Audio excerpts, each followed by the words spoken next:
Hey everyone, so basically this entire video, a lot of my clips mysteriously disappeared. I feel like a lot of the important things are still there. I'm not really sure, I haven't watched it back yet. But I do know that some of my clips are missing and I don't know where they went in my phone because I don't delete anything until it's fully posted, because if I do delete it, I can't really get it back, obviously. So I apologize, this video is super weird and doesn't make sense. I still hope you enjoy it, even though some of it's missing.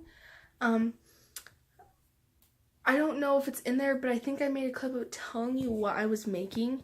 And if I didn't, then here you go. But I still, like I said, I still hope that you find it entertaining, and I'm going to check my phone out later and see like if it's something with my phone, my storage, or maybe it was like a mistake and I did delete it somehow. But I still hope you enjoy this video. And if I didn't say this already, this is after, like an after recording. Like I filmed it, and then my intro I made is gone. Some of the clips are gone, but there's still content there that are like that's still postable. So I don't know. But that's just what I wanted to say. Okay, bye. So for this first craft, I actually have exact measurements from the picture that I'm going to go off of, so I can tell you the exact number of colors we're going to need. This is going to be a purple mushroom because when I think of fall, sometimes mushrooms pop into my head. I'm going to be using the big square board. For this one, we're actually going to be using a lot of different sizes of boards. I actually don't know why I said stuff like that just a second ago. But the boards we're going to be using today are my circles. I only have 2 mini ones. My big boards, my big hexagon, and possibly my little square. I'm not sure yet, but for now, we're going to stick with just this board and my trusty tweezers. So for this, you're going to need 22 whites, or if you're me, then you're going to use translucent glittery silver, or clear, I guess I should say. See? Okay. We're also going to need 21 yellows, which I'm also going to use from this bin, possibly. I don't know if I should use, probably going to use this yellow. If it'll focus.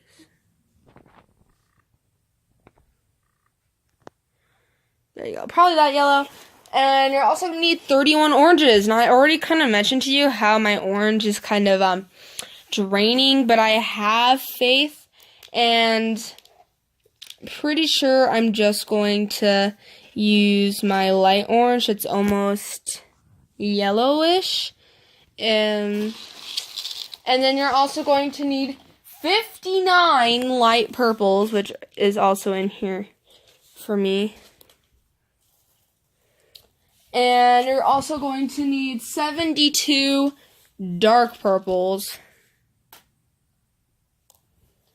And it does say 3 of these little spot ones, which I don't have, so I'm probably just going to use 3 black ones, or I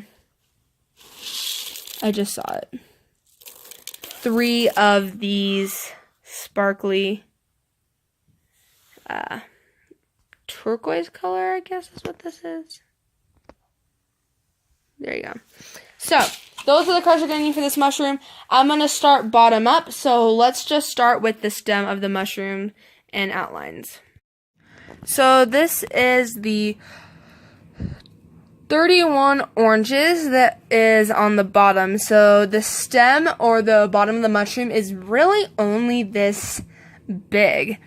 And then the rest of it is filled in with the yellow. So, the yellow and orange are only on the stem of the mushroom. So I find that pretty interesting. As you can see, there is a difference. So now I'm just going to fill this in, and shall be right back with you guys. So I have filled it in with the yellow, as you can see. Very small difference in color from that far away. But there. So you can pause it right here if you want to. Just see where you're at. I am, as you can see, one placement away from the edge of the board. And I do this just because it's easier to iron if it's not on the direct edge. If it's like a little up, it's easier and it's not going to have that weird curve that can sometimes happen if it's on the edge. Now I'm going to do the dark purple outline of the mushroom. Not the spots, just the top of the mushroom. So this is the outline just for the mushroom. None of the spots, but the spots are also dark purple. So you should be using all of your beads if you counted correctly. So I gave you exact measurements for this one because I had exact measurements. So you should be using each and every single one of those measurements. I'm going to leave this here in case you want to follow mine.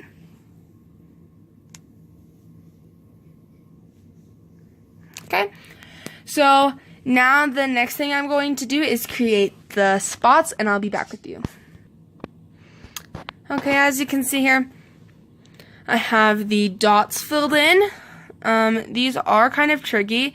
If you want to know how I do this, if I'm looking off of something, I'll speak out loud to myself. So I'll say this one's diagonal left, up 3. This one's diagonal right, 3 straight, something like that. So these are the dots. I'll leave these here. Okay. So the next part that I'm going to be doing is filling in the light purple parts before we do the white, because there is some white that is not in the light purple part.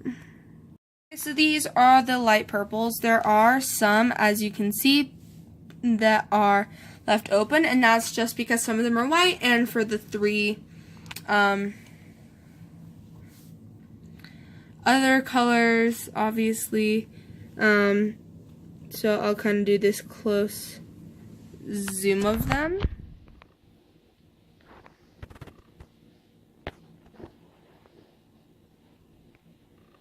If you can count. The purple was very hard. Once the clear and the turquoise is in there, I feel like it'll be much easier for you guys to understand what I'm talking about. But now I'm just going to do that, the silver clear ones. See, I told you guys it would make way more sense once the clear ones are in there. And these 3, so that one, and that one, are all for the turquoise, which I'll just put in on camera, if that's even possible for me.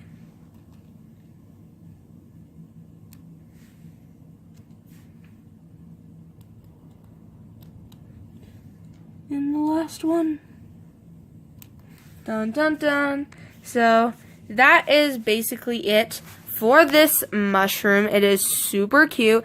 I feel like it would also be really cute and is instead of purple, you did the classic like red one, so a darker red with the lighter red and white. And then for your beads, you just had, say like a silver one or like a green, something like that.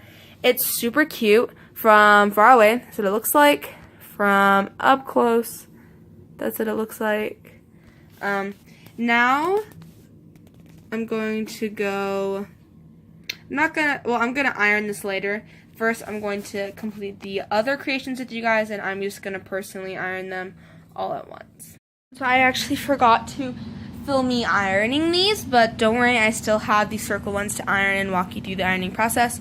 Anyway, so these are how my candy corns turned out. Should probably do them on this floor. We have now moved down to my basement just because it's easier to work down here. Plus the irons down here. This is how they turned out. As you can see up here, they're a little bit smaller than they are down there. And that's okay. I honestly don't care as long as one side is even, which is on all of them, I think. Yeah. So about all of them have an even side. As you can see, that one got less ironing, but is still good because it melted a lot on that side. A lot of my projects actually kind of curved and brought in, even though I did my book thing. Either way, this is still super cute. This is what the clear ones look like through the light. Very cool. mushroom right here. This is one of my favorite projects I've ever created out of Perler beads. I really think the blue adds a nice kind of mushroomy feel to it, so I really like this one. Now I'm just working on my holder, so I decided to again switch it up. I know I'm a complicated person, sorry for the glare, but basically I'm going to make the pattern that I want on here and then transfer it over to a circle, because I'm actually going to have a pattern within a pattern, and I feel like it would just be easier to create it on here. But I'll show you my first circle when I'm done. So I'm back with the first two sets of my circles.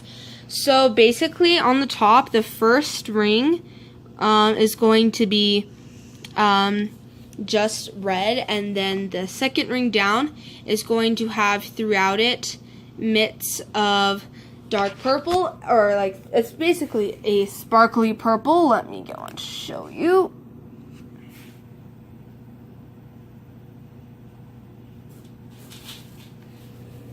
Will it get it?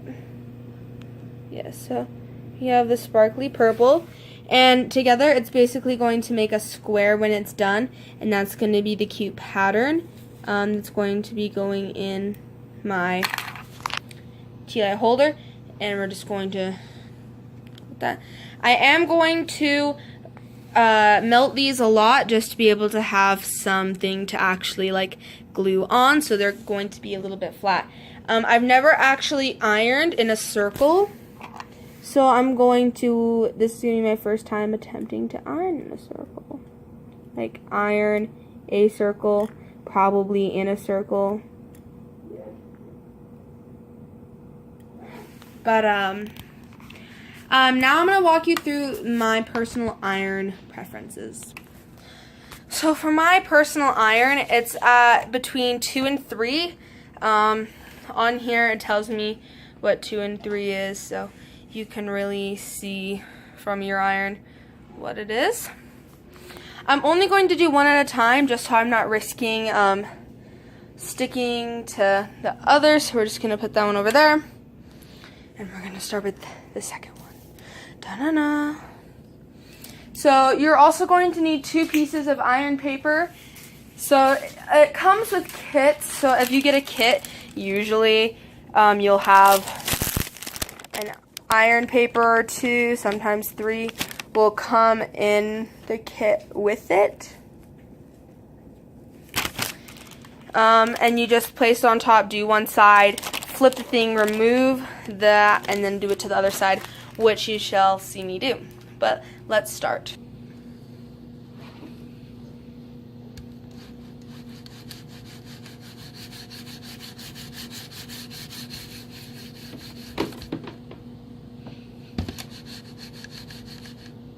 That was a little backwards, but once that side is done, you're just going to flip it over, remove this, put your second piece of paper on, and melt the other side. If you didn't catch on when I was doing the last one, I was going back and forth, up and down. I was shaking a little bit just to make sure I'm not over melting one side, but I'll be back after this one is done. Please excuse the weird jingle my washer is making, but here we go. This is nice. So as you can see, I accidentally did melt one side just a little bit more than the other. But that's okay. I just won't have to do that the next time. But then you want to place a heavy book or something just over the top on a flat surface. So I chose this because it's hard and flat. And that's just to keep it from curling up. I do that on all of them, but sometimes a little bit of curve still gets in. And you can usually fix that by ironing it down, and when it's warm, do it again. But it's okay if this has a little bit of curve in it. But it's good right now. So I'll do the next one and come back to you. Is cooling, going through the book process. This one is all cooled down, so it is hard and firm. There is no curve other than how I accidentally ironed this side more than this side. But it's good. My red one, that did not happen. I'm also going to keep this just because I'm going to need it for future reference. Let me check my red one. Should be done now. So, as you can see, we're going along good. We're going along good. So, I'll be back with you after the next two. Guys, so I'm back with my next two. They're all done. So for some reason, I actually did line up the purples, but they don't line up by themselves, so that's perfectly fine. So far, these are my cool fall colors. Probably shouldn't show the side with the smushed. These ones are lining up right now, but the other ones aren't, as you can tell from back there. But that's them so far. I'm basically going to do, I think, about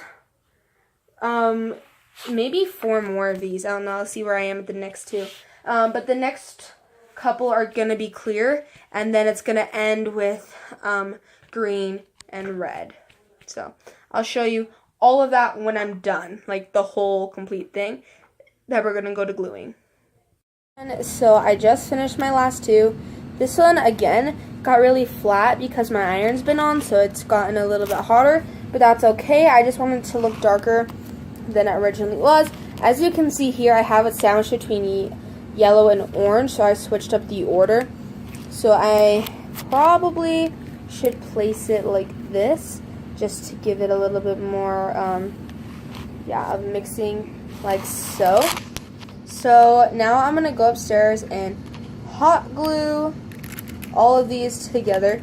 You can make really as many layers as you want to this. I feel like personally, this many layers is perfect for me.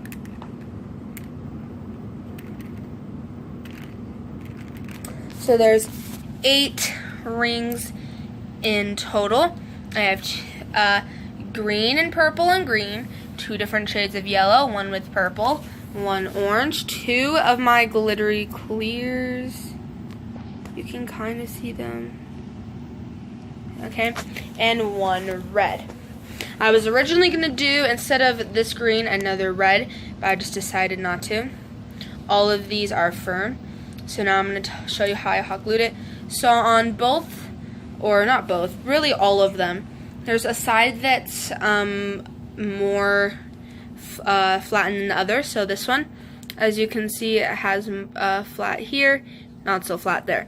The reason I wanted to get them as flat as possible without, sadly, looking like this poor one. But the reason why is because the glue dots will actually set better on them, and there will be less squeezing in between. So now it's just basically an arranging game where you arrange it how you want it to look. So mine actually may change too, but we're going to glue it together. As for the pumpkin, guys, I don't think I'm going to do that one this time. I think I'm going to let you guys off with this one. Personally, in all of my circles, there's about 42 perler beads. So if you times 42 by 8, that's how many perler beads are in just this one 3D project alone. And then, of course, my mushroom and candy corns are here. If you guys want more perler bead DIYs, let me know down in the comments below, because I'd gladly give it to you. Sorry that this video got a little bit lengthy. I hope you still enjoyed, though, because it is super interesting. In my Halloween DIY video, I'm also going to have 1 perler bead creation in there, and it's going to be glow in the dark, so get excited for that. But that's it, guys. Goodbye. Also, that's a stain. We don't know where that's from, so yeah. Okay, goodbye.